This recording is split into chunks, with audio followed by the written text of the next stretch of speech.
Oleme külas Katusepartner OÜ-l ja täna räägime katustest Maliniga. Malin, millest sõltub katusematerjali valik? Katusematerjali valik sõltub kindlasti juba maja asukohast. Teinekord ei ole lubatud kõikjale sama õiget mingit materjali panna, mis siis majaomanik ise võib soovida. Samuti katuse konstruktsioonist ja kandevõimest. Et näiteks kui on katuse renoveerimine, siis teinekord ei pruugi maja suuta kanda teistsugust materjali, mis on enne renoveerimist siis katuse peal olnud. Ja talviti tuleb ka arvestada sellega, et maja peab suutma kanda lumeraskust. Kas materjali valik mõjutab ka katuse eluiga? Ja, tootjale poolt on ette antud materjalil siis kindel eluiga. Samuti mõjutab eluiga paigalduse kvaliteet ja siis hilisemalt majaomaniku endapoolne hooldus katusele. Millistest etappidest koosneb katuse renoveerimine?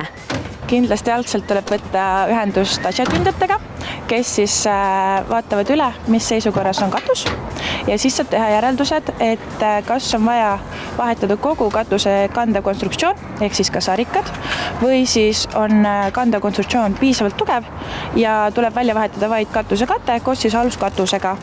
Ja vanadel majadel on tihtipeale see, et sarikate samm on üle 1200 mm ja tänapäeva katusematerjali tootjatel ei ole selline samm enam lubatud, et sinna peale ei tohi roovitust panna, et siis tuleb lihtsalt paigaldada uuemad sarikad sinna vahele. Kui nüüd inimene soovib endale katust vahetada või renoveerida, kui suur osatähtsus on hinnapakkumisel? Hinnapakkumise tähtsus on tegelikult üpriski suur, mida kliendid üldjuhul ei oska arvestada.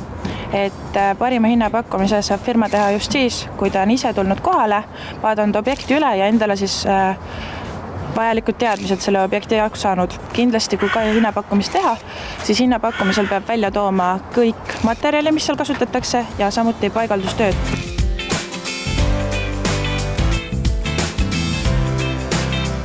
Nii et kui teil tekib vajadus oma katus renoveerida või siis lausa uus panna, võtke ühendust Katusepartner OÜ-ga.